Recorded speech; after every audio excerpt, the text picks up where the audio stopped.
Provided you guys can't hear Miss Rachel in the background, yes.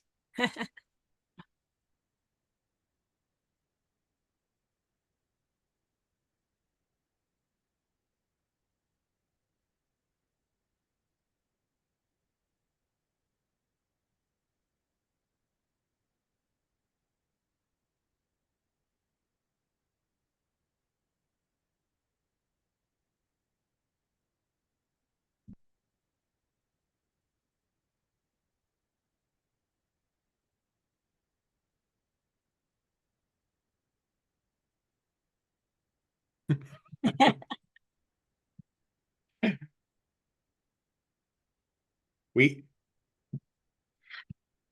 we had a bit of a gap, and apparently I'm the only one who did the homework and rechecked the last episode. So the last episode was mostly combat. We were dealing with a Crom avatar, which is like the Crom spawn we've been dealing with, only bigger. I threw off Bobby's game very early by reversing gravity on the thing and having it suspended in air, which effectively blinded it because it used tremor sense to know where the hell we were.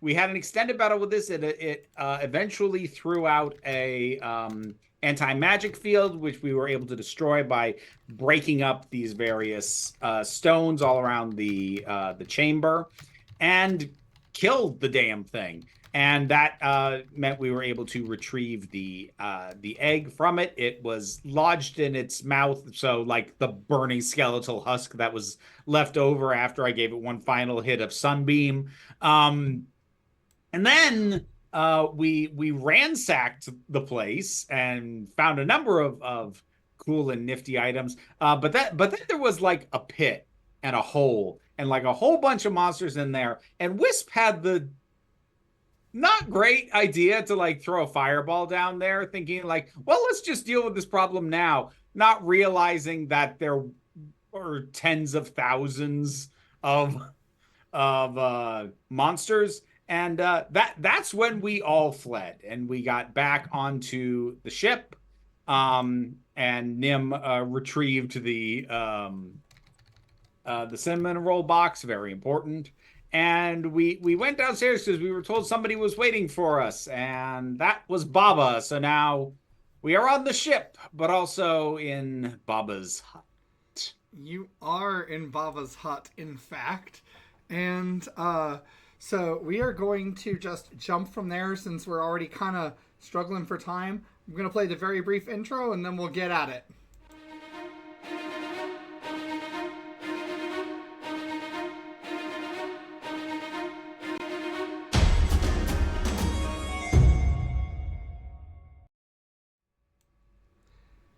And we are back. Awesome. Hey, Carowin, thank you for your input and helping with the audio things because it's nonsense.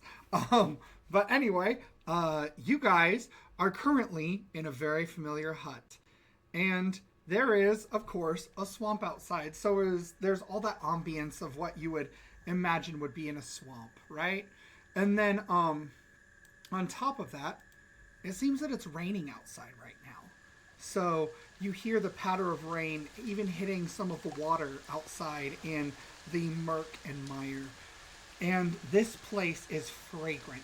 And surprisingly, it doesn't smell very much like a swamp in here. Instead, it smells like rosemary and sage and thyme and all the various Parsley? dried herbs that are just gathered in bundles and hanging to dry around this area. There are jars of eyeballs and other strange things, some of them swirling, effervescent, and gaseous, others glittering and liquid.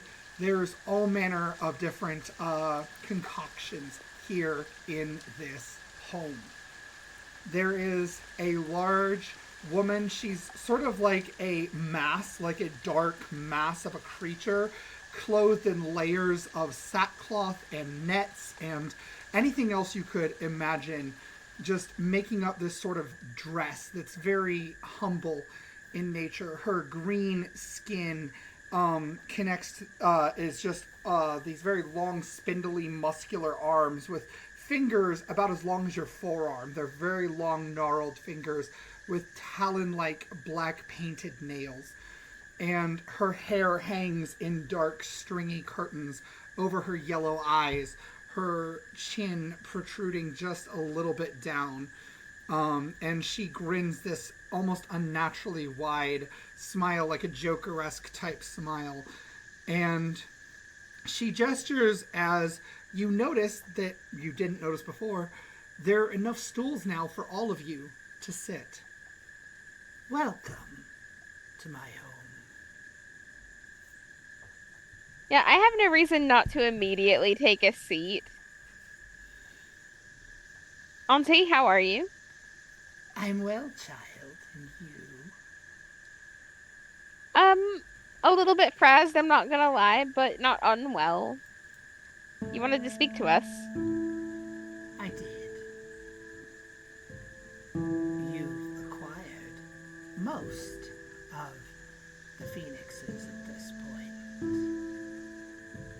And from what I have seen, and what my eyes have seen, and you can tell, like, eyes is not the same, like her eyes, but something else. You know about the Raven Queen, yes? And of her nature.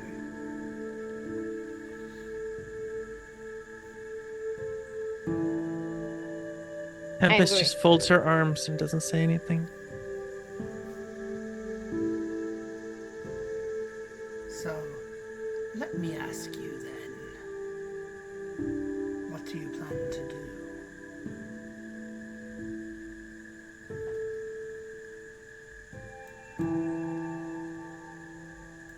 And she leans forward on this stool and it creaks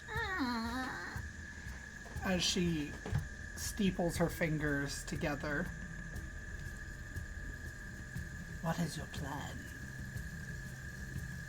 Why do we owe you our plan? Also bold of you to assume we have one.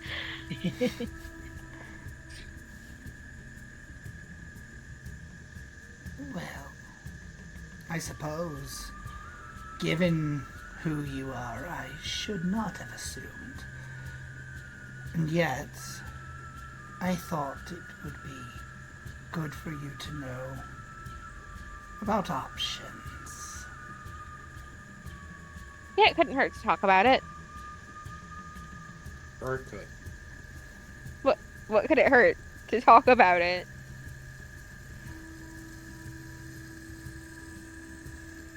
Wisp is done talking. We'll sit down, but just real visibly uncomfortable. Now, And uncomfortable by the fact that Mask is so comfortable. child, you know, my sister was the gatekeeper of magic. And unlike a guardsman or a watcher, she was ready to throw those gates open for any and all. You know the evils of the world. You know what can happen if the wrong people can use the gift.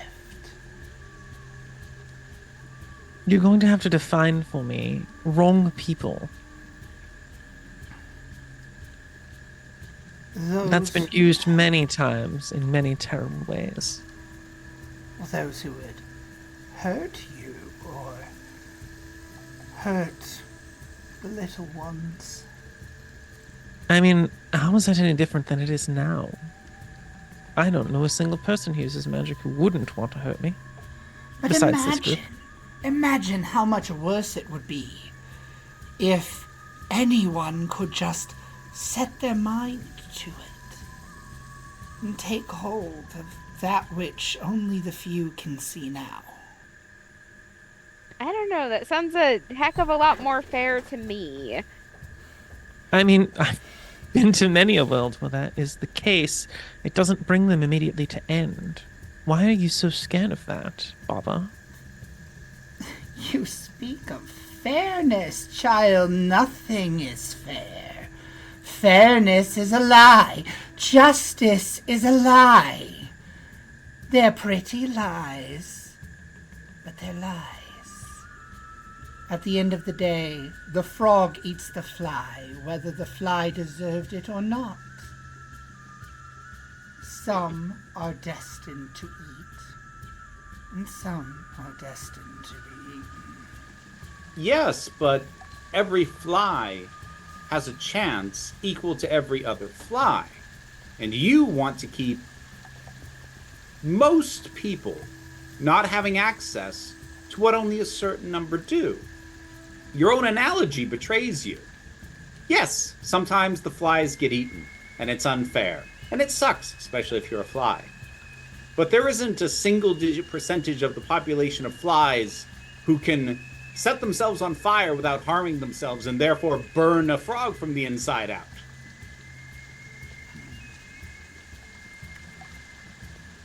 But have you considered that perhaps, just perhaps, if you were to set the phoenixes to rebirth yet again, however you chose to go about that, you would leave the power gap open were you to have the power to defeat Crom. Crom could be defeated without my sister's intervention.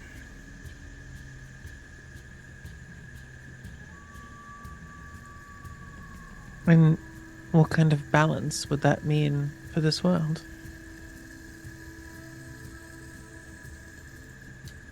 The same balance that exists in any world, as you well know. You The want balance it. of entropy.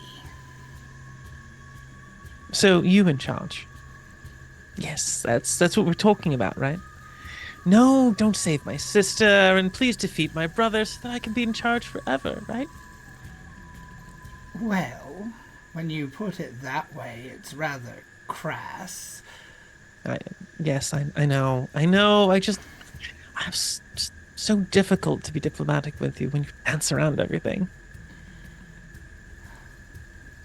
We're in the wild, child. We all dance around things here, because unlike you, I cannot lie. Well, So that's a I'm yes. You do want to be in charge definite- forever. Would that really be such a terrible thing now? I've been ever so kind to all of you throughout all of this.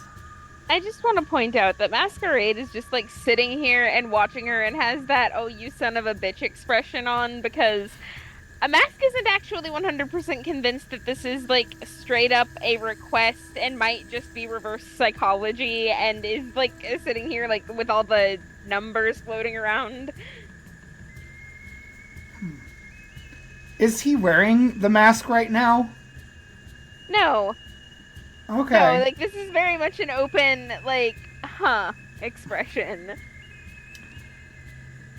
I mean, you could very well restore your precious Raven Queen who deigned to enslave you. And she makes eye contact with Tempest.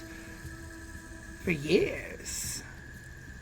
Made you But we do could all also- those horrible things. For years. Wasn't that just like one part of her though? I mean, all of us have our darknesses, dear. You included. I'm not denying that. That also would mean that you're not any better. I'm just more open about my darkness. Oh, please, open. Oh, sorry. Sorry, go on. Baba, your strongest pitch that you're giving us is would you being in charge really be so bad? We have no basis by which to judge that other than our limited experiences with you. We also have no basis by which to judge what would happen if the Raven Queen took over, except by basis of even more limited experiences. So if you're going to open up to just imagine if, we've got a lot more freedom to imagine a good scenario with her than with you. And is she not now the Phoenix? Would that not be the Phoenix Princess? Or the Phoenix Queen? No longer of ravens? She doesn't feel of ravens anymore. And her eyes just narrow as you say these words, like she wants to say something and she can't. You think you're so clever just because you've seen a couple worlds. And you think you know so much, Wisp, just because of your little tales. And even What I you, know- Masquerade, do not come to my defense when you know this is what is right. And you, she points No. accusing at Anu. You've made a deal with one of mine, and I made sure you came out of it the other end. And for what? And now we're just down to spitting venom and to spite. And you know what? I don't think I know very much at all. But I do know stories. And in most stories, when negotiations break down to, how dare you not accept my offer, it means you've got nothing of value. I have more value, child, than you can possibly know. And what's more, I would have shared it with you as well, if you had but listened just a bit. I'm not mad at you, but I'm not going to negotiate with you when you're being mean like this. Very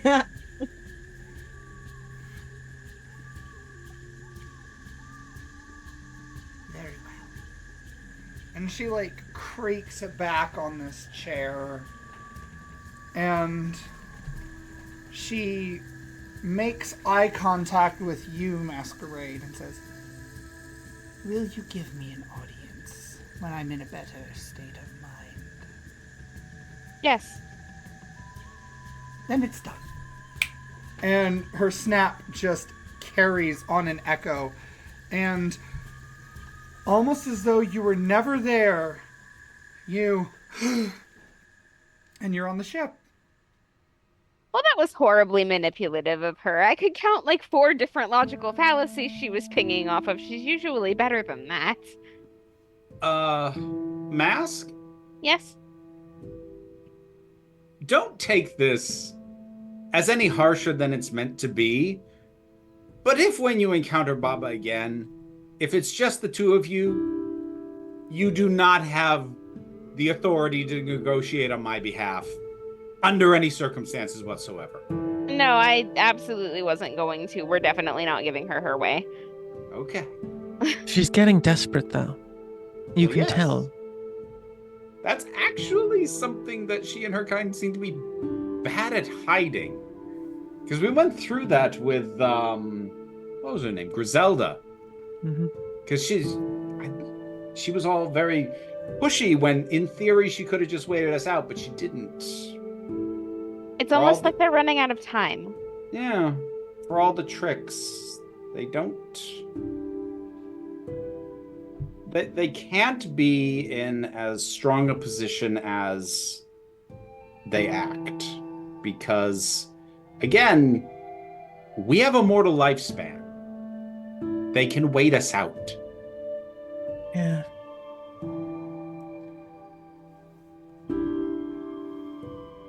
She wants it all.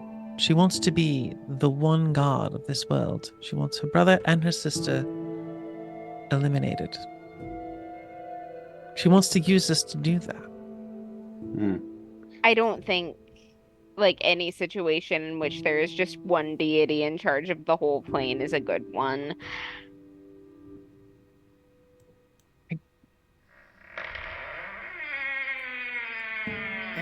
the door at the top of the where that goes up onto the deck opens up, and you see Edmund standing there, and he's like, "You're all awake. I thought I heard it, but I couldn't believe it." And he rushes down and he looks over at Nim, and he's like, "Why is she not awake yet?" Well, it couldn't be Baba. She's not allowed.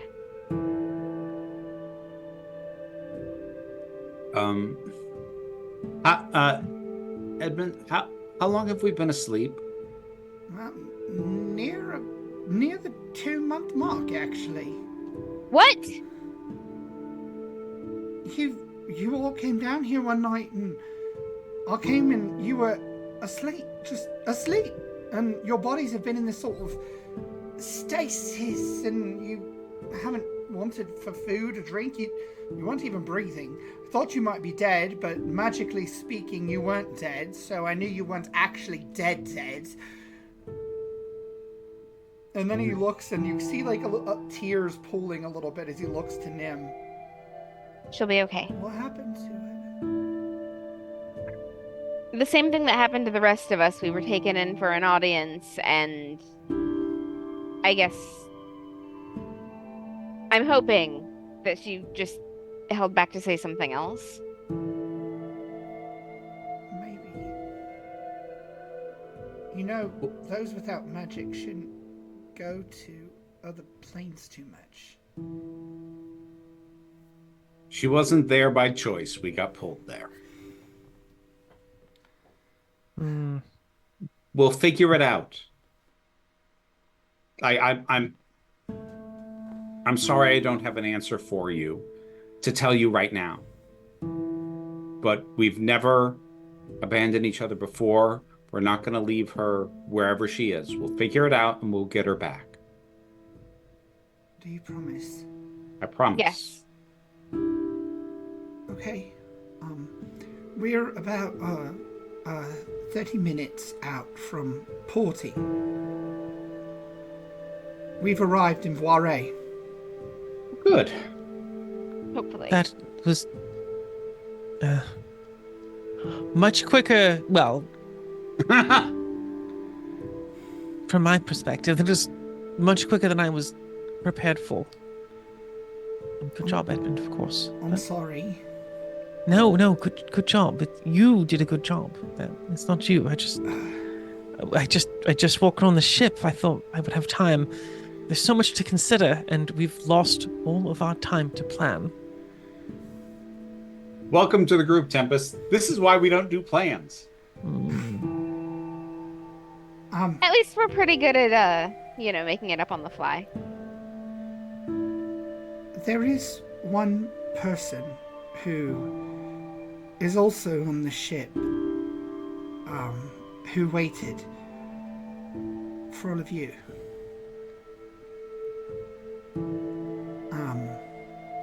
And It's all 2 months. And he sort of looks back, and you see this very imposing form darken the doorway. And Robin, Masquerade, and Tempest both readily recognize the form of the person you've been calling Big Red. And that's immediately what Masquerade says is Big Red. Like they're happy to see him. Are you okay? I think so. I don't know if she is yet, but we're getting there. Yeah, I guess we were out for a while, huh? You were. I was worried you weren't going to use your last wish. I said I would. You did. It really matters to you that they use that last one, doesn't it? Well, until they do, I am bound here to them. What if we'd rather have you around? No one would rather have me around. I don't know about that. You're pretty We've- cool, actually. We've heard that one before. Yeah. Often from each other. And then, you see this kind of, almost like a cat skulking out from underneath the couch. You see a little lizard that looks very familiar to Anu. And with a chirrup, Nuka just like pounces and his tiny form starts licking you all over your face. My apologies. I didn't realize I was so tired.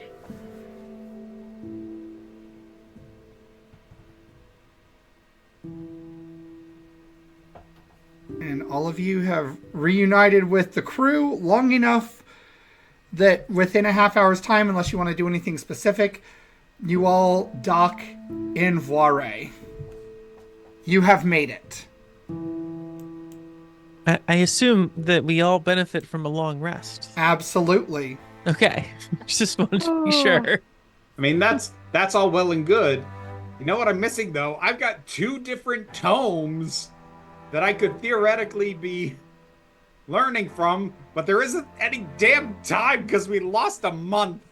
Mm-hmm. And in fact, you realize as you port in Voirais, the place feels different. It feels tense. You see there are fortifications around the town there weren't before. As you start walking the streets, there are portcullises installed in archways that were once completely decorative. Entire walls have been built between districts. And you see various fortifications like outturned spears at each of these walls. You see evidence of fires around town.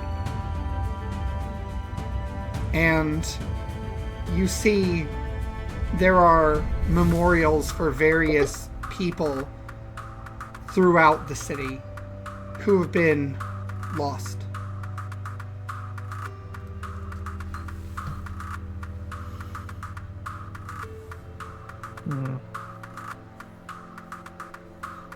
Things here didn't calm down after we left.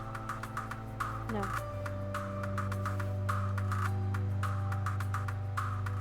And immediately Mask is running. Not for the palace first, but for the pumpkin carriage. Okay. And you get there and you see it looks fortified. It looks very fortified. The saloon doors that once greeted guests are replaced with heavy wooden doors now that you actually have to like put forth a little bit of effort to open up. And as you open the door, you do see behind the bar Jacquard's familiar face as he's cleaning a glass. You see the tavern is being patroned, though not busy like it used to be. You see Giselle sitting in the corner reading a book, and in a corner booth not too far away looking at her, you see Ben. And across the table from Ben, you see Asana.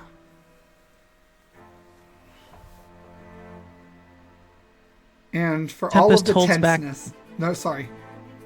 Tempest holds back a little tear at the whole reunion between father and daughter. And it is actually Giselle that looks up first and notices... And her eyes get really wide. Her big blue eyes just even bigger for a moment. And she jumps in one single fluid motion and bolts across the room. And she is going to latch onto Anu. And she just wraps her arms around your waist and buries her face in your stomach. She's like, I was worried. I'm just going to place my hand on top of her head and go, there's no need to be. When have we ever not come back? That's true, but it was a long time. We didn't mean for it to be as long as it was. Did you save it? Yeah. I knew you would. And she backs up a little bit, and then she hugs you, Masquerade, and then Wisp, and then she looks at Tempest. And she looks like she wants to give you a hug, but she's kind of hesitant. It's fine. Bring it in. And she will jump up and wrap her arms around your neck. And she's so happy. And then she looks around, she's like, where's Nim? Nim is okay. Nim is sleeping. She's recovering. She will be okay. She's just can't be here right this instant. Oh, okay. And Ben approaches along with Asana. Well, I'm glad to see you made it. Don't sound so surprised. We're happy that you also made it. You said that Nim is all right, though, right? Yeah. She's okay. Okay. All right. Well, as you can see, we made it. He kind of like holds his arms out, and you notice that now he's wearing these really vivid blue robes with purple accents and the iconography of the scriptorium. New getup. Yeah, they, I explained what happened, and they gave me my old position back. Why did you want it? Sorry, that came out wrong. I understand that a lot of you have a lot of history with the Scriptoriad, but ultimately their goal is noble and good. They want to help people learn how to use magic for good. Not everyone is good among their ranks, but I tend to find that any religion has its good and its evil among its ranks, regardless of its tenets. I'm hoping to be one of the good ones. Well, you're you, so you've got a lead on that. I don't have my magic anymore, but that doesn't mean I don't have my knowledge. I know all of the sigils, all of the circles, all of the spells. I just can't execute them anymore. That doesn't mean I'm useless. And I won't be useless in this fight we have right now with the Crom Spawn. They're here. Is that why everything has gotten a spiky makeover? They've breached the city multiple times now, and sometimes they come from the sewers, but lately they've even been coming from the skies. We don't have fortification against that. Even our strongest wizards aren't trained to deal with that because, well, the way the Scriptoriad works, they don't like people to get too powerful. And now that's kind of biting us, isn't it?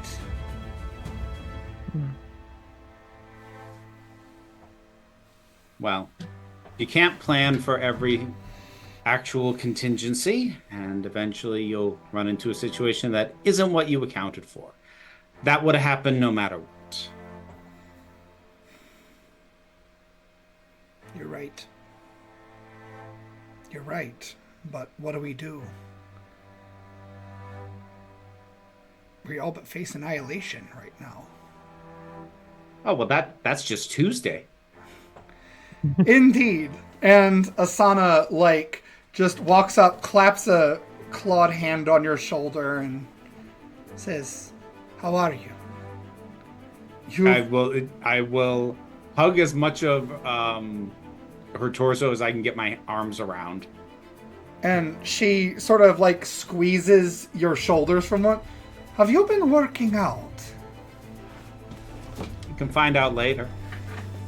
I think I would like that. You know, I've missed the traveling life. our little excursion here showed me that. Travel can be nice when you're not running away from something.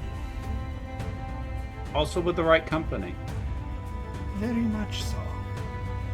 This one was all right, as long as he doesn't talk too much. And Ben just kind of sheepishly, like, shrugs. You gotta pass the time somehow, right? True enough. I missed you. I missed you too. And she, like, with her claw, just pulls the ring out. And you kept it. Yeah. Well, does that mean I can take this as a proposal then? Would you like it to be? I think so. Then you may. And she squeezes you again, and she looks you in the eyes and says, "May I kiss you?" Please. And she does. And it is one of those kisses that has been earned over months of waiting. And we will just cut our little thing there. Scene fades out. And what are you guys doing now that you're in the city? We'll start with Anu. You like cities. You like making trouble. Can't wait to see what you get up to.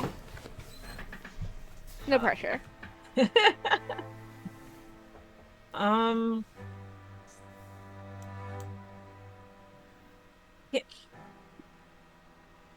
Sorry, I was smelling something. I think I can smell dinner being made. Yay! I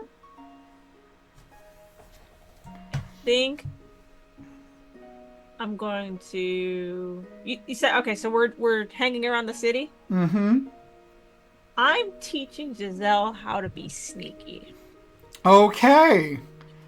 Are you trying to give this child a level of rogue? Yes. Okay. So go ahead and make a persuasion check for me.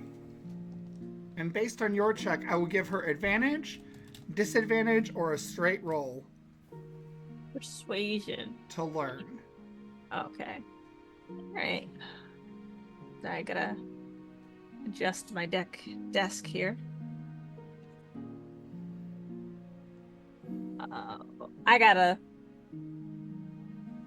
I want to use my inspiration. Okay, use your inspiration. I didn't use it all last time. Wow, I rolled the same thing. Clearly. I guess it's faded. Yeah. Alright, 11. 11. That is a straight roll. So she has no bonus to intelligence, but she also doesn't have a penalty. So roll a d20 for me and tell me what you get. I'm switching dice.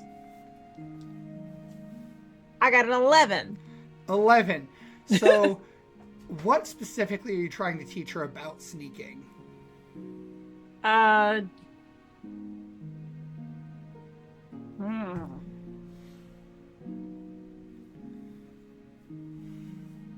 Just remaining quiet, like blending in so much. So she does a really poor job of blending in, because every time she thinks she's not being seen, she starts giggling. And then she looks at you and she goes, shh, shh, shh. And so she's got the like being unseen part down, but the quiet part is just a little rough for her right now. We're gonna need a silencing spell. I can try that. No, I meant on yourself. Oh, okay. And she starts concentrating really, really hard. And I need you to make a dexterity saving throw.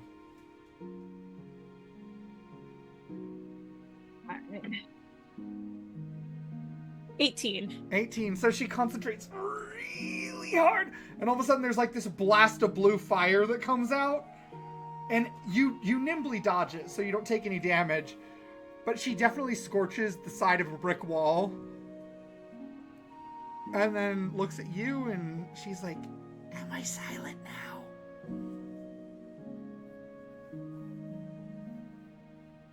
Oh my god. Maybe we need to practice on getting away. "Oh, I can do that!" And she throws her arms down and rockets herself with fire up onto a nearby rooftop. And it's like 3 stories tall. How's that? As long as you don't use that to get away completely, they'll be able to follow that. Should I go higher? Oh, no. No more fire. That's all I do. I know. I'm gonna send Nuka out to go get her. Okay. So Nuka will help her come back down, and the rest of your afternoon goes more or less that way. She tries really hard, but you can tell she wants to impress you so bad. And there's about 3 different times she tries to open a conversation about you secretly helping her get a nose ring. How good's her persuasion? Well, she is charismatic, so she got a dirty 20. Oh. So what you choose to do with that is up to you, but she is very convincing with those puppy dog eyes. Tell you what, we'll get you one that won't put a hole in. That'll just clip. And then she's like, "That's boring." Yeah. So is giggling while trying to sneak. I didn't giggle. Yes, that's all you do. Okay, I giggled a little bit. And then she starts giggling again. Do you want the starter nose ring or not? Yes. We can go get you a starter nose ring. Okay. And then she like puts on her Voirasian accent like she's been practicing once again, and starts like acting very hoity-toity as you're going down the street, and she makes a point of, sashaying in a very exaggerated way as she points to things very flourishingly and calls them by their Voirasian names in a very thick and put on accent. Oh. Maybe if you learn to throw your voice, you'll be able to get away better. Ooh. And then she starts like thinking of how to do that, and kind of like, and when she does it, you see these little motes of flame just.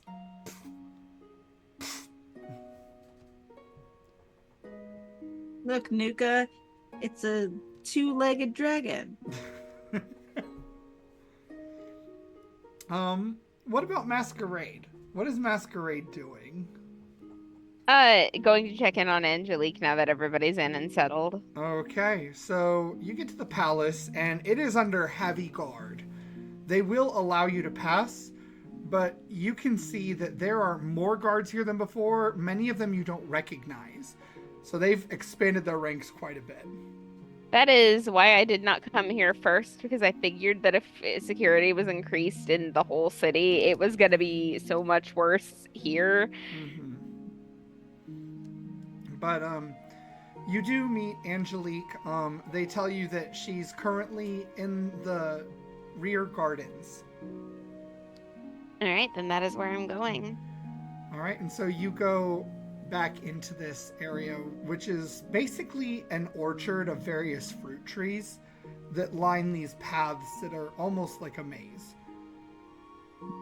And she is currently on a ladder picking what looks like cherries.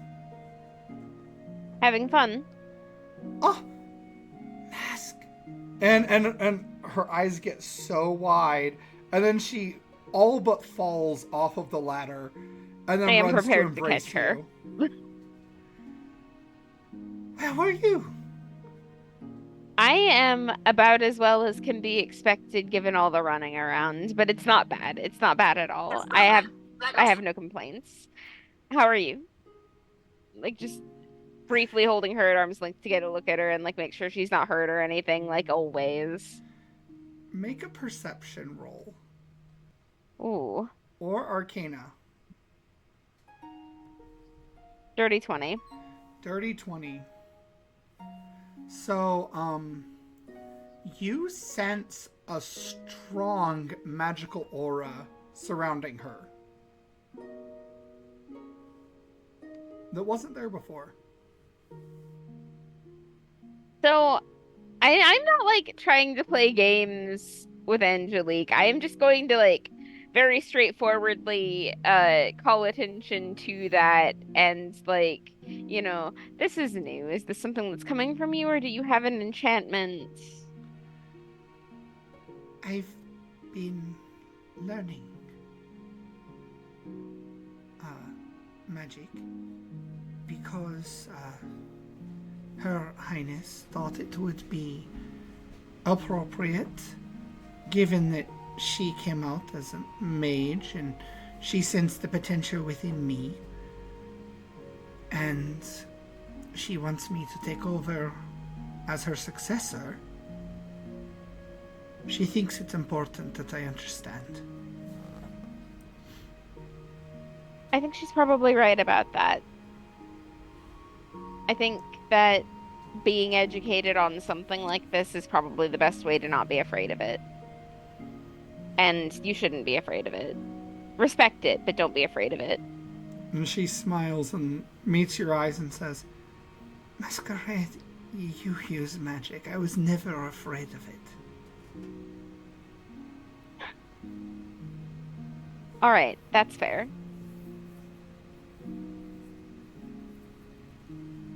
And I'm gonna hug her one more time because I missed her. Like, Yeah. She squeezes you back, and it is that, like, earned, like, been a long time kind of squeeze. I thought about you a lot. You have been very inspirational to me, and in these last days with everything happening in the sieges and the battles, I kept asking myself, what would Masquerade do? What would he do? Oh, I hope you didn't take that advice too much. What would my sibling do? Big smile at that. And So- Usually I defaulted to this. And she releases a magic missile, just like fireworks display.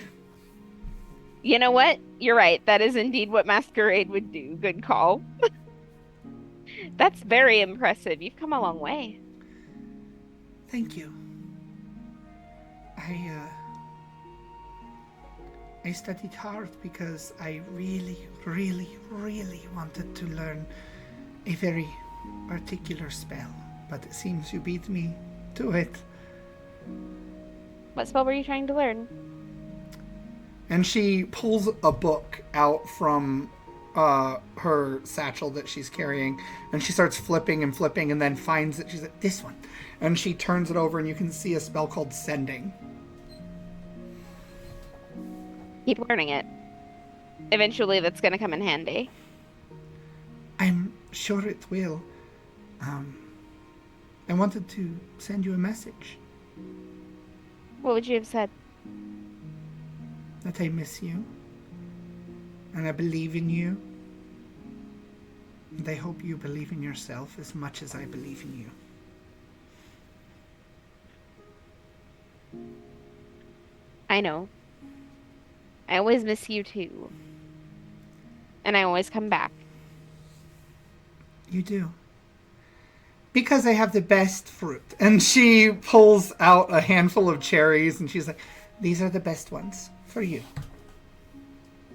And I will take those cherries and share them with her one for one. We're gonna go sit down and talk about like the stuff that's been going on, the friends we've made. I'm gonna find out like because there was that kitchen boy that she'd been interested in. I want to see how that ended, like if it did, like just life Right. things.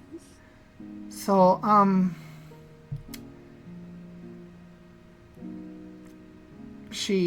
you bring him up and she really gets quiet, and it's like not a happy quiet. What happened? And you see that the tears just start coming. All right, she doesn't have to answer that. I'm just going to hug her very tightly and let her let it out. He saved me, Mask.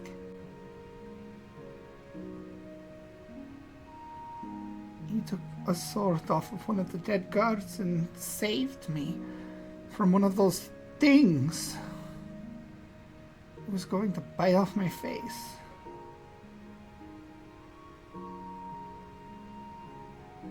I know that has to hurt a great deal. I don't mean to sound callous when I say this, but I'm so glad it wasn't you. It should have been me. No. No, if he chose to save you, he meant it. Nobody does that when they don't mean it 100%. It means he wanted you here. But now everything hurts. And Yeah. I can't look at the rose pressed in my book anymore without seeing his face in that moment. It'll hurt for a while. It's gonna hurt so bad that it knocks you over sometimes. But eventually it's gonna ebb outward and it'll hurt less and less as time goes on. And eventually you'll be able to think of him smiling at you without it hurting. How do you know? Because that's just how grief works. It works a little bit differently for everyone, but the question isn't if, it's how long. I see.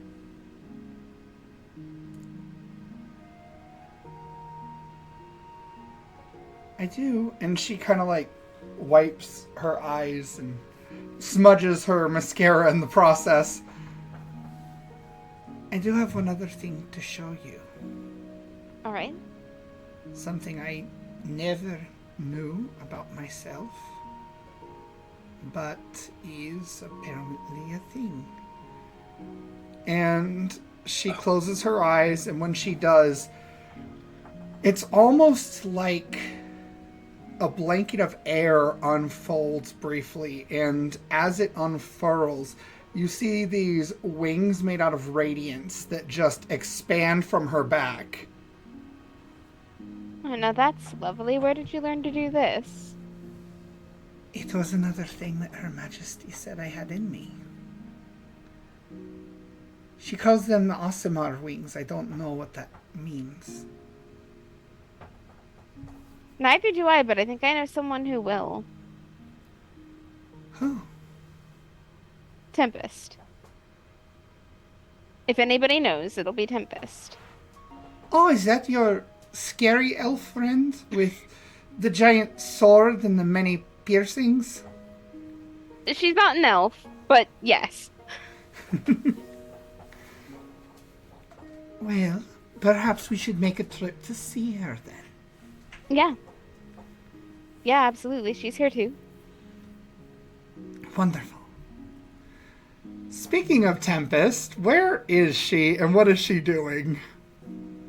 Well, Tempest spent so very little time in Voirais to begin with, right? She arrived and then we immediately left, so she doesn't have a whole lot of connection.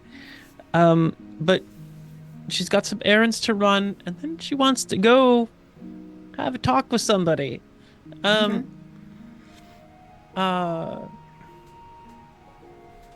So Tempest has been collecting these items. A hood, a knife, and armor with some wings inscrolled on it. That she got from Edward, this enchanter guy who worked on the boat. Mm-hmm. I think he probably would like it if those things were finished, because he was working on them before he died. Also,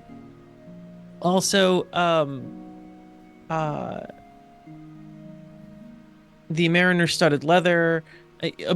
Basically, she wants to find a place where she can make sure that, like, she gives these things to people who will help survive this whole, because right now there's lots of people trying to survive all the crop spawn.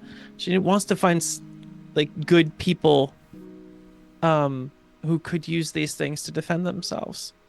And it doesn't feel like anybody at the inn, any of the people that she knows could possibly benefit from this. So she's going to look for somebody else. And, there was a phoenix around here, and her relationship to the phoenix has become very complicated now. So maybe she should go have a chat with the phoenix. Okay. So start with an investigation roll. Okay.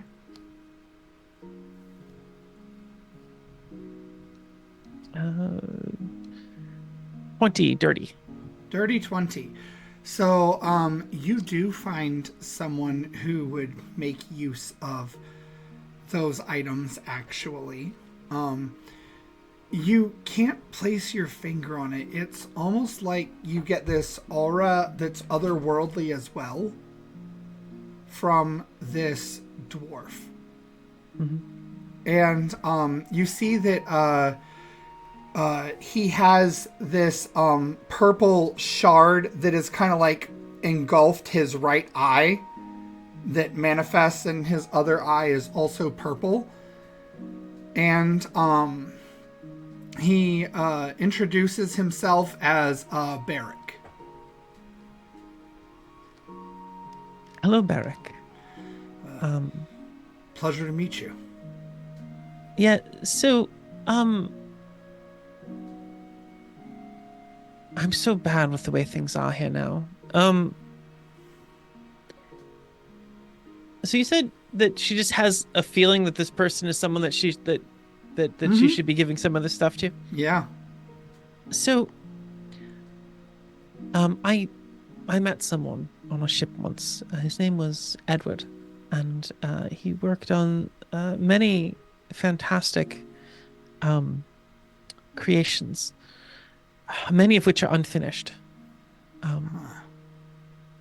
I kind of thought maybe, after asking around, whether you would be interested in taking these and maybe finishing them for him. I think they will be invaluable in helping people survive the next few weeks.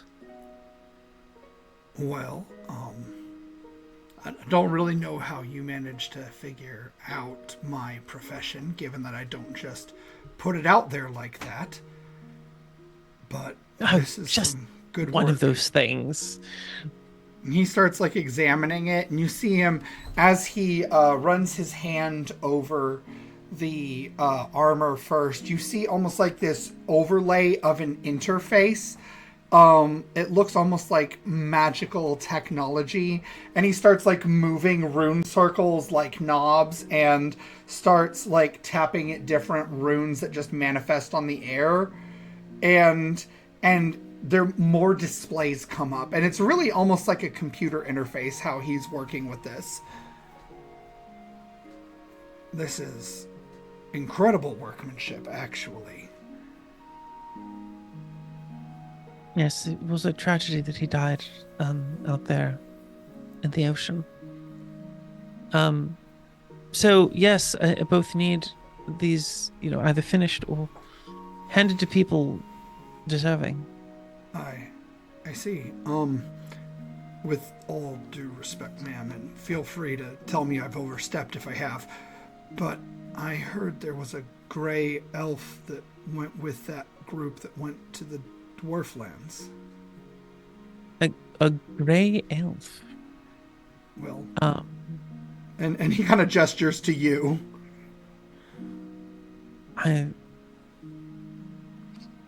She looks at her skin and she's like, "Why do people keep calling me an elf?" Probably the ears. But at any rate, that wouldn't happen to be you, would it? I mean, I guess it is. They call me Tempest. Well, it's a pleasure to meet you, Miss Tempest. If you would indulge me, I just wanted to know what it looked like now. I was one of the scribes. I'm from the librarian caste, as evidenced by, and he gestures to the purple stone. I was away on leave when everything happened years ago. Now, Bobby, the Dwarflands was the overrun underground city with all the crop spawn. Yep. Okay, that's what I thought. Okay. Well, the evidence of what a truly remarkable city it was is still there. Those bones have not broken, but it isn't. It would not be happy for you to visit now. It would also not be safe. But it stands. You see. And he'll just kind of like ask you questions, however much you'll answer. He'll offer you some tea while he's just sitting there messing with this stuff and asking you questions. Yes, that building is still standing. Yes, that statue did lose its arm. Yeah, things like that.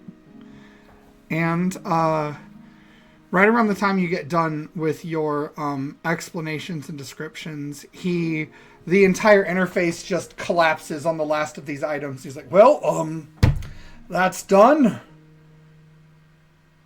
So, here. Can't think of many people more deserving than someone who has the respect you do for a place like that.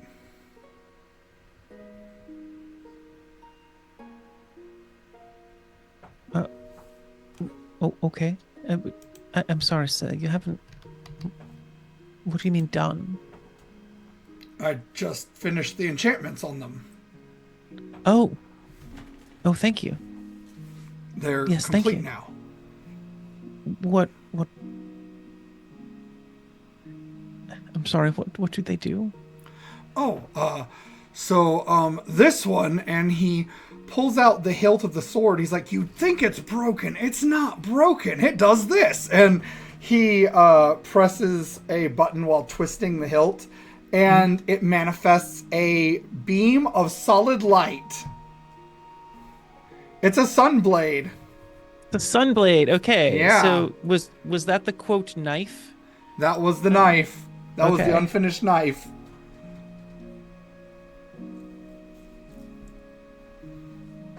Okay. And the hood?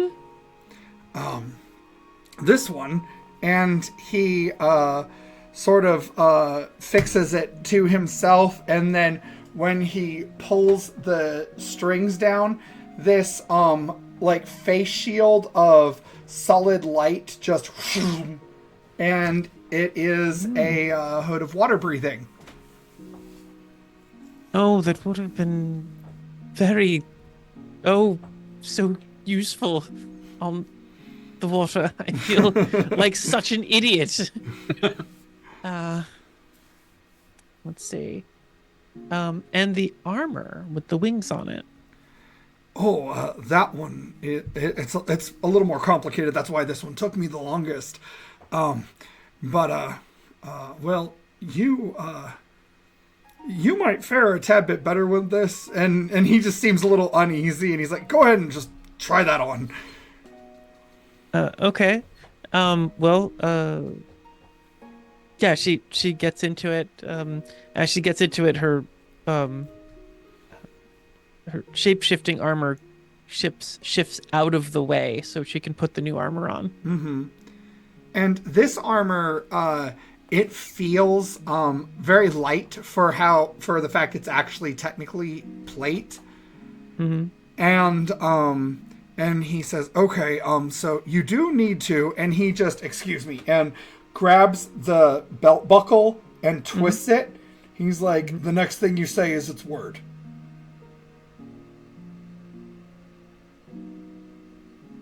Don't say something stupid like "and" or something.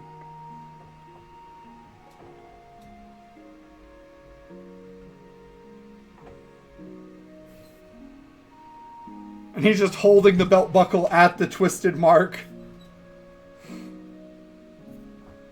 So he's just like holding on your belt.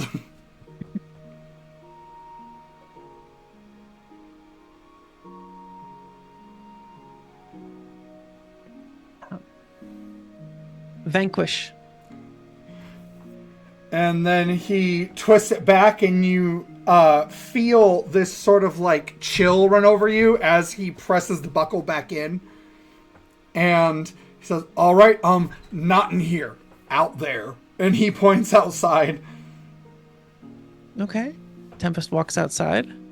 Okay, go ahead. Vanquish. And it manifests these metal wings that unfold out of the back. And you get a flying speed of 60 feet. Oh, heck yeah. I may have to... I wasn't expecting to keep any of them, but this is... It's very useful. It's incredibly useful. It is. It's very sophisticated. That metal, by the way, is very rare. So don't just go selling it for anything now. Yes, I'm gonna... Thank you so much. You have held on to this for so long.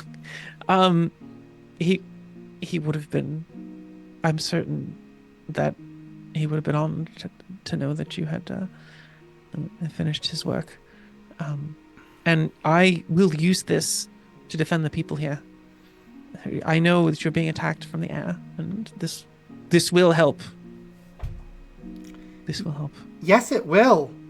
You hear from inside your head.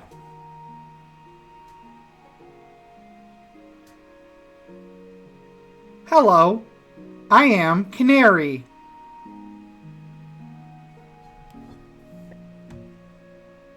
Hello, Canary. Hello. My name is Barrick, though, not Canary. Oh, yes, of course. Yes. I can't believe I fell for that. That was, yes. Did you know that this armor talks to you? Oh, I figured. It looked like it had a separate interface entirely for some sort of sentience. I just sort of ignored that part and figured it wasn't very important. Yes, not important. Okay. Yeah. Any others? Anything I should know that wasn't important? Well, it might be able to shoot lasers. It might be. Lasers are these concentrated beams of light, and he starts like... I know what laser is. They burn very badly. Yeah, humans don't really know what lasers are around here, but like we dwarves have been using them through crystal-powered magitech for years. They're really quite advanced, actually. But yes, yes, I do have lasers equipped.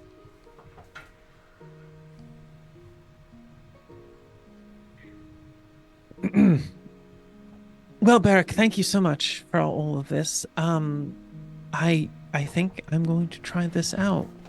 Are you sure you will take nothing in return? I think you gave me everything I needed. Well, thank you for the afternoon of stories and the company with my tea. Well, good luck and stay safe. You too. And Tempest attempts to fly. And you can fly. And Is- Canary tries to engage you in conversation at different points. Yes. As soon as I am out of earshot from anyone else. Also, it is very disturbing to the person who wears a ring of mind shielding that anything would talk in her head. But I guess wearing another magic item is another magic item. So it shields you from non-consenting, but technically you put it on and attuned, so you are consented. Yeah, that's true. That's true. I didn't say it couldn't work. I've just said she's a little Canary. Yes.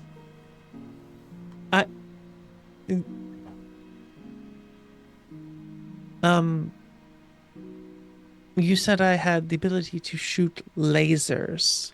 Yes, and then these twin orbs of jewels like manifest. So they're like cylinders, but there's like jewels inlaid, and they're different colors, and it fires like rainbow light from it as it rotates these cylinders, and it's just firing ahead of you. No, I didn't want to fire now. I just don't hit anything. Don't burn anything down. You know. Oh, silly. These aren't burning lasers. These are disintegration lasers. Thank you for the clarification. You're welcome. Bobby, does flying, is this the same as the fly spell? Am I Yeah. comfortable enough with how Yep. familiar with how this works? Okay. Yeah, you can easily maneuver. Like I said, the armor's very light for what it is. You can easily maneuver around in it. Okay. This is quite a wonder. Is there some kind of thrust from it? Are there like engines on it? Is it very Magitech, or is it just basically a fly, like flapping wings fly? It is a little of both. You realize what you're doing is you're actually riding ley lines as air currents. So if there is no magic in an area, it just stops. You can't really make it flap to fix it or anything like that. Okay. Canary. Yes. Do I need to speak out loud for you to hear me? Yes. I cannot speak out loud. I can speak in your mind. You have a ring of mind shielding.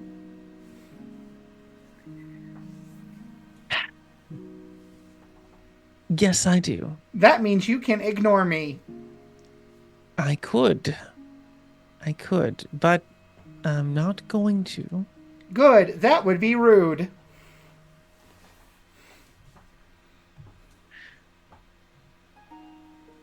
I guess it would be. I guess it would be very rude to ignore you. What would you like me to call you? You can call me Tempest. Okay, Tempest. Would you like to engage the automatic thrusting bomb? The automatic thrusting bomb. Could you explain to me what the automatic thrusting bomb does? It will blast you 300 feet in a direction and decimate everything within 120 feet. Good to know. What other capabilities do you have?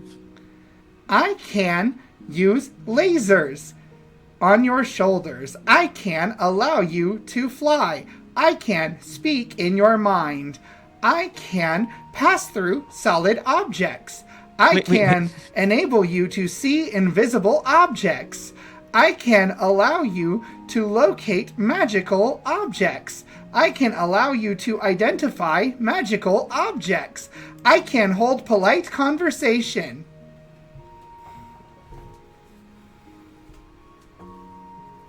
Why do I feel like I'm getting a taste of my own medicine?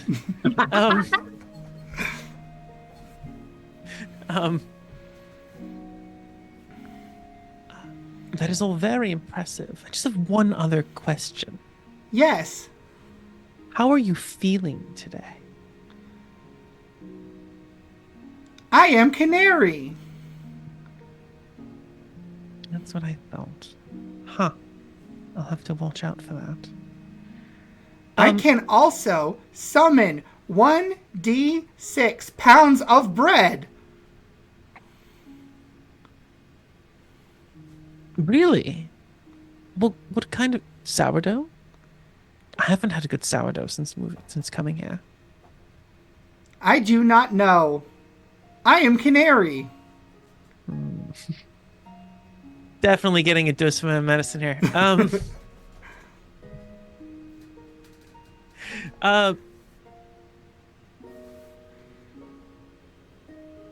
Yeah.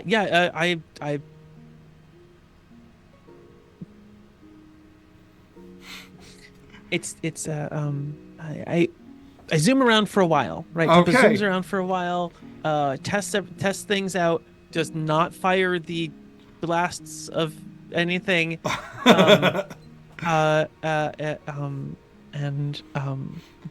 definitely takes it through its paces, and then flies right back to the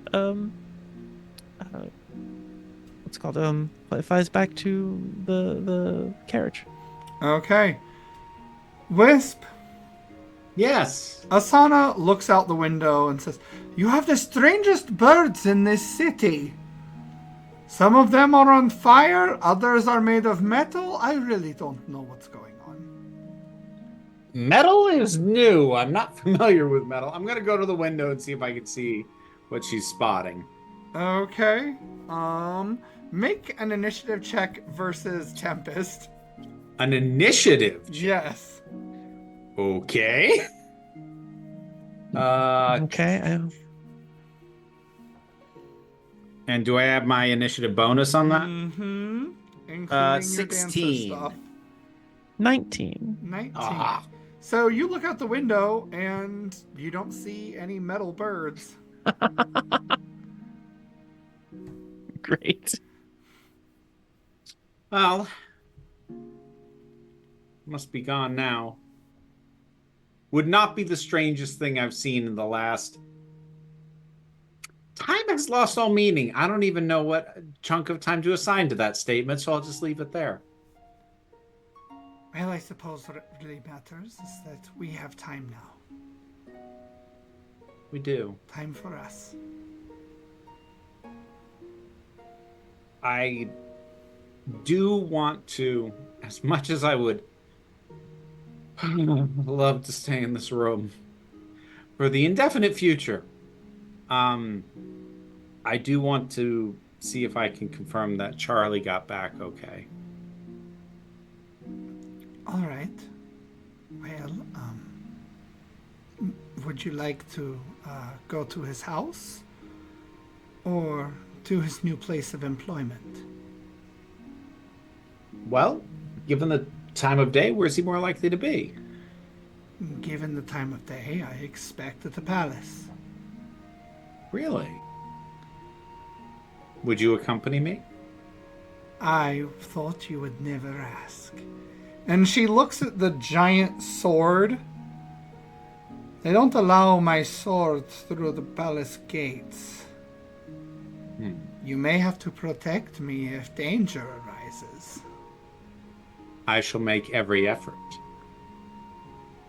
Very well. And she will offer you her arm to intertwine with hers. And I shall.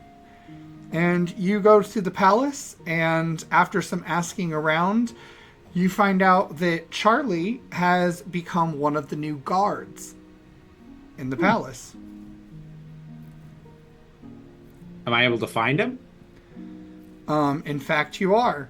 He is currently patrolling the rear gardens, where you can see Masquerade and Angelique lounging in the grass. Well, good to know they found each other. Does he notice me yet, or no? He's actually got his back to you as he's going one direction. He turns around and he looks at you, and his sword clangs. He fumbles and then picks it up really quick. Looks around to see if anybody saw it, and then he sheathes it and runs up to you to give you a hug. And I will hug him right back. Wisp, it's so good to see you. It's good to see you too, Charlie. Where have you been?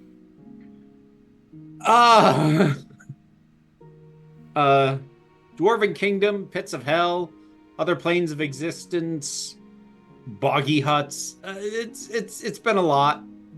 It sounds like a lot. But you're here now. We should get an ale together. I don't want to get you in trouble. You've got yourself a working gig now. Oh, that's true, actually. I get off at 8 tonight. Well, I'm down at the Pumpkin Carriage if you want to come and grab something. You might have to ask Jacquard to ring my room. I might be a minute or two before I come down, and I'll sort of glance at Asana. You won't be a minute. And he looks back and forth like, oh, good on you. Thank you. So, you came just to say hello then? I wanted to make sure you were okay. I'm better than okay. I've got my body. I've been eating like a pro, like I've been doing it for longer than 6 months. You're a natural. I knew you would be. How have you been? I know it's been a lot, you saying? Yeah, I have been as okay as somebody going through the cavalcade of nonsense that has been my life of late. I see. Well, for what it's worth, I'm very glad you made it back. Though I wish it were under better circumstances. You know, we've been under siege for the past about 2 weeks now. I heard. Yeah. We're taking a day's breather to try and get our feet under us, but we're gonna try and do something about that. Yeah, the sages think that it's the only thing been keeping back the worst of it is the phoenix in that broken part of town. I thought that might be the case. They still come up from the sewers though, coming through the gates. They crawl over the walls. They fly from the sky. Yeah, they've diversified. It's actually rather unfair. Yeah. I mean, it's like those stories that you hear, you know, when you're a kid, about the times when the heroes slayed the monsters, except it seems like there's not a lot of heroes doing a lot of slaying around here these days. Well, just because the monsters have the advantage of numbers, how do those stories usually go? Well, it's usually some sort of chosen one or another. And they make everything okay and marry their true love, and everybody lives happily ever after until the next disaster. I'll kind of lean on Asana a little bit. I'm not claiming any titles for myself, but I think we can probably arrange for some of that. Well, if you can arrange it, good on you, because it doesn't seem like anyone else could. You know what, Charlie? You were a good sword, but you're a better guy. Thanks. I'll take that as a compliment. I think I'll use a sword pretty good, though, when I'm not startled by a ghost showing up. Well, I can't imagine that'll be happening too often. Well, here's hoping you don't turn into a ghost anytime soon. I'm not planning to. So, anyway, I should get back to my post. And he kind of looks up on the ridge where you see someone glaring down sternly who has tassels on his shoulder pad. I will let Charlie get back to his thing, but if I can manage to catch that individual who's glaring's eye, I want to do an overly elaborate bow in that person's direction. Okay, sure. Go ahead. Make a persuasion check. Or performance. I'll let you pick. Well, if you're going to give me those choices. That's a nat 20.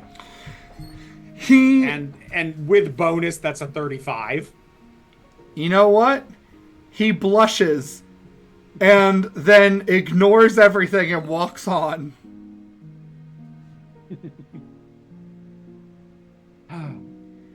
And unless anyone says otherwise, I assume you guys all end up at the pumpkin carriage at the end of the night? Yes. If Asana is amenable, I would want to swing by where the phoenixes had nested before. Okay. So you can absolutely do that. I think Tempest was also headed there, right? Or no? Yes, she was. Okay. So you guys get there right around the same time, actually. And Masquerade can see Wisp heading out, just so you know. If you want to follow, you can. If not, that's fine too. And Anu, you are in the streets right now, so you can see where they go. Gonna be another test. We're gonna be sneaky sneak, but I'm gonna help Giselle stay quiet, or at least try. Okay, go ahead and roll stealth at disadvantage. All right.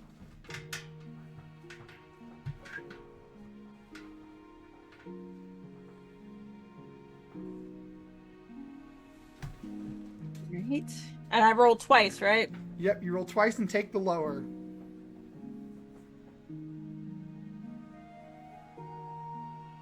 $19. 19, wow. So, everyone, I don't know, is Masquerade following them or no? Okay, so everyone except Anu converges on the Phoenix and on each other. And just when you start to think you have everybody here, Anu and Giselle pop up behind Wisp and Tempest, respectively.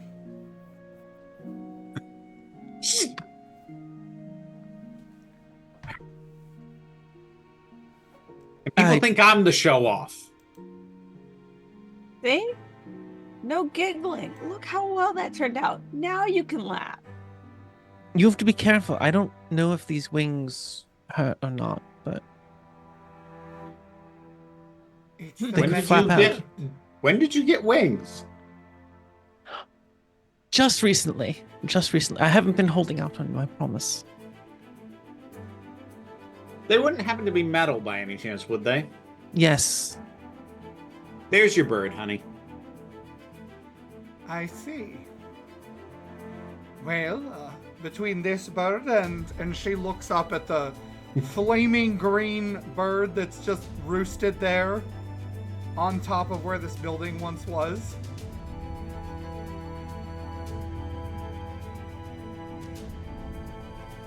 Well, I don't know what you say to a bird, but you go right ahead.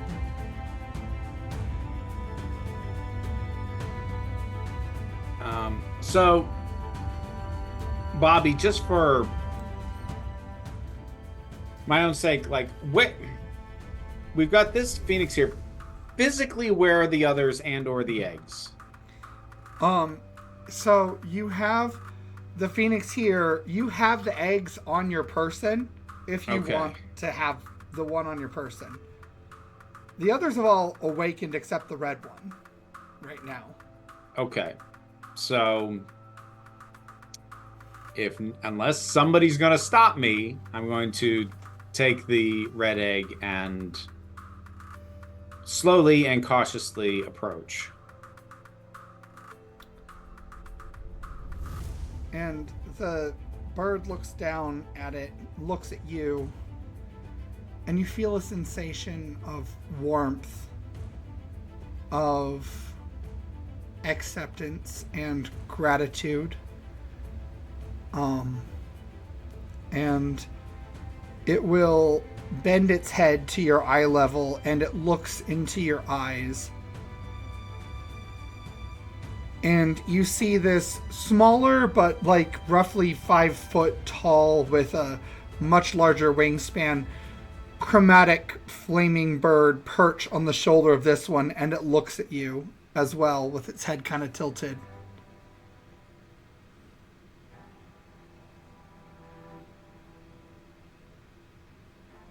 I miss you.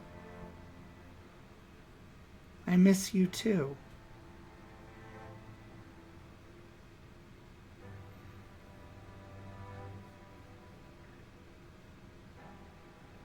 It seemed like offering this to you made the most sense. And the egg starts to glow, and the egg is trying to come forth, but it needs a little help. So, Wisp, Yes. this thing is pulling on your emotions, on your memories. What are you putting into it?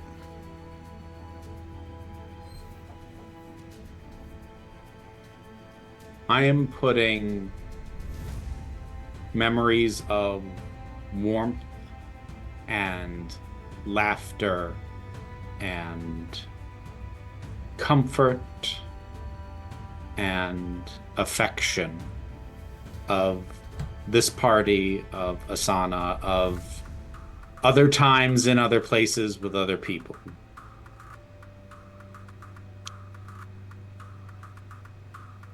And when you recall these things, and as you feel these things, you feel your own heart beating, and you see the egg pulsing with light in tandem with your own heart's rhythm.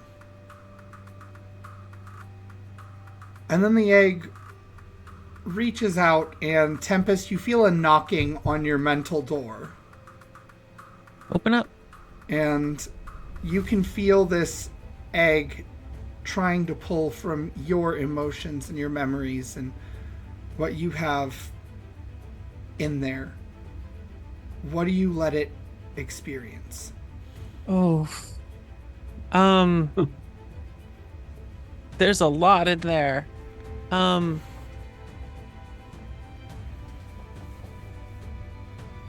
Okay, so the first thing, what would she want to show someone, right?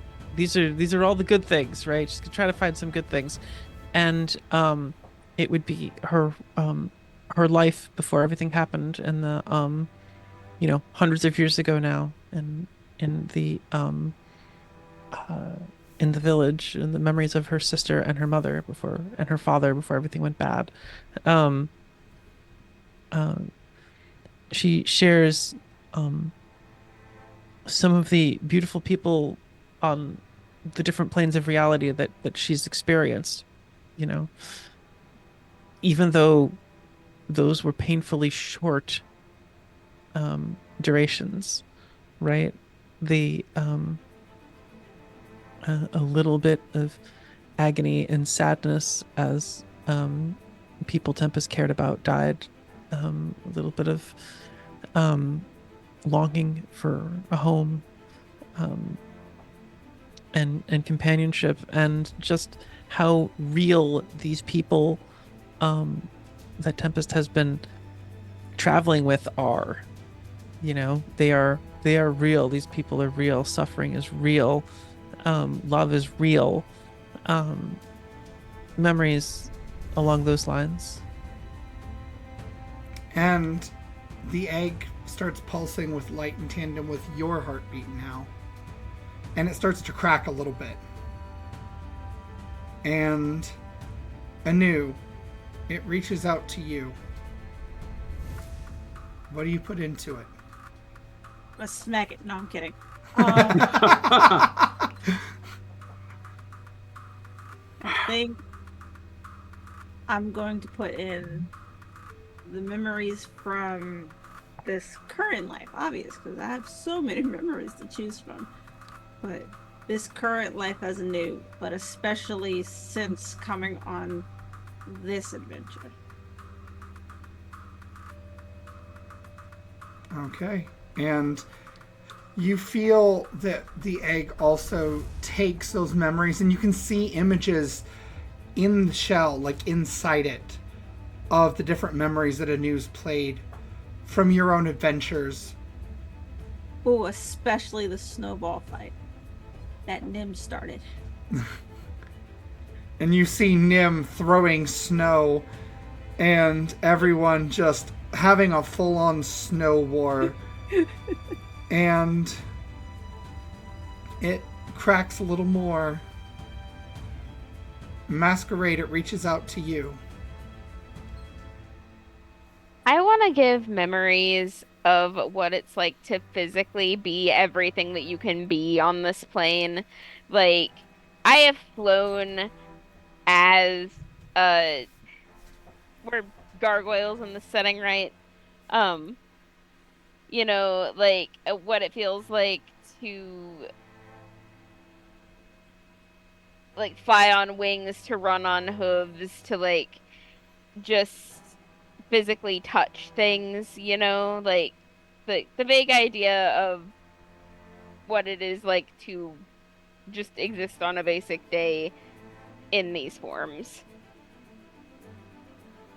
And you feel the exhilaration filling your heart and swelling as your minds are linked. And the gemstone egg shatters. And from it emerges this ruby red flaming chick. And in several bursts of flame as it alights on the air, it grows. Kind of Aragon style, right? If you watch that movie. I thought it was a decent movie. About on par with Star Wars. There's my flame comment. No pun intended. We're all canceled now.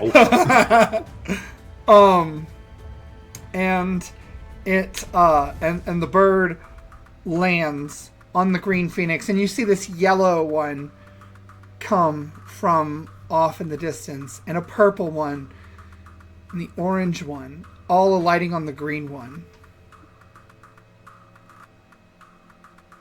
You have chromatic red, orange, yellow, green, violet. And indigo. There's one more that's missing. And you see as the phoenix turns and starts looking at Giselle.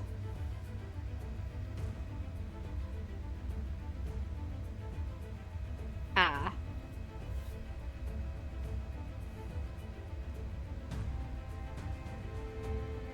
And Wait, You- what's going on?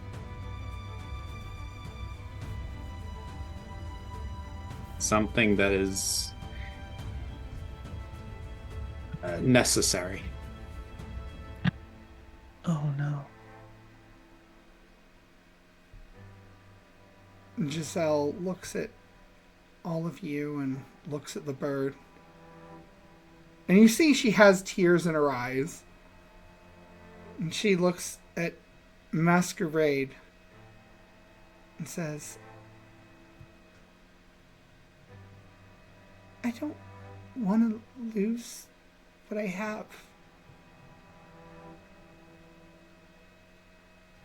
And nobody can make you.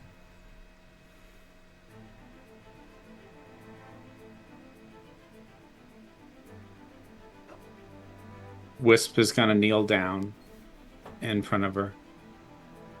Giselle, I very directly know what this is like. But this is not all that you are. And I know that this is hard. But you are so much more than any single one thing. I need you to know that, and I need you to believe that.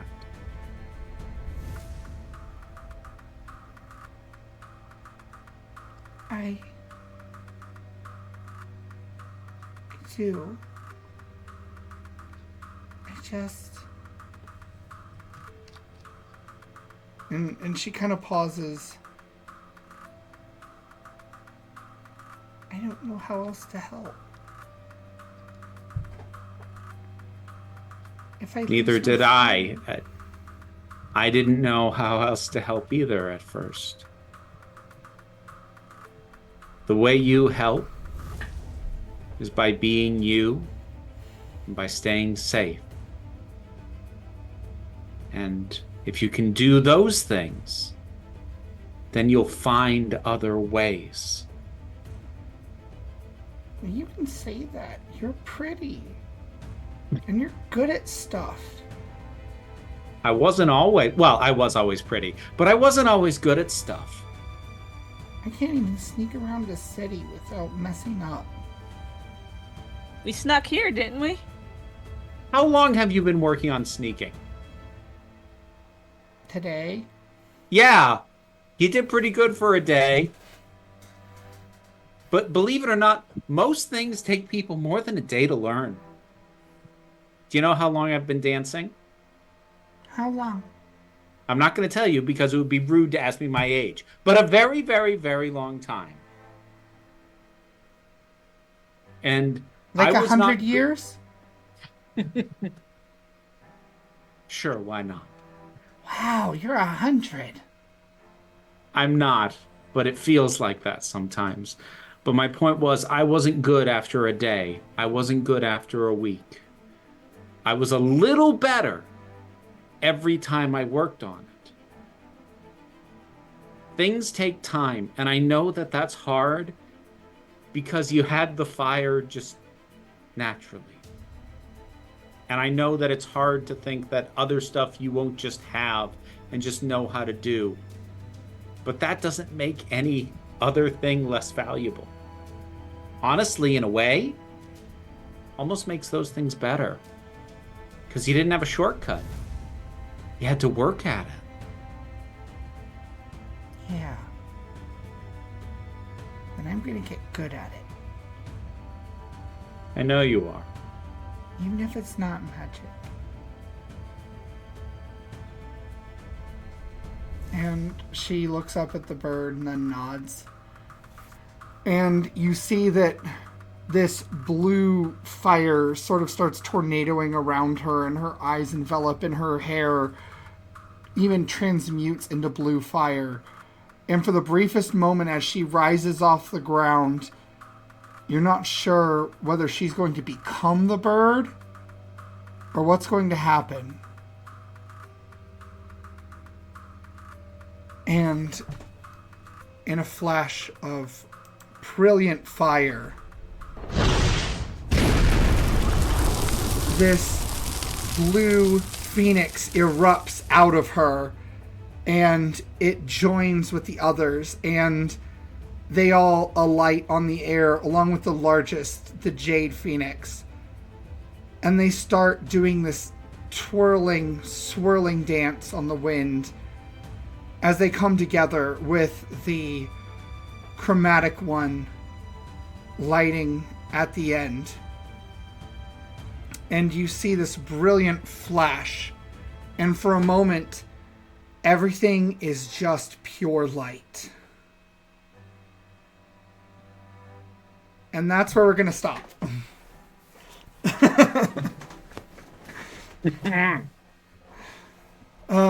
We will be missing a wisp next time. Because Vera, do you want to tell them about what you're doing? I will be participating in a charity reading of Midsummer Night's Dream, and I will be playing Puck. That will be, I believe, streaming on Sarah the Fat Culture Critic's channel on YouTube.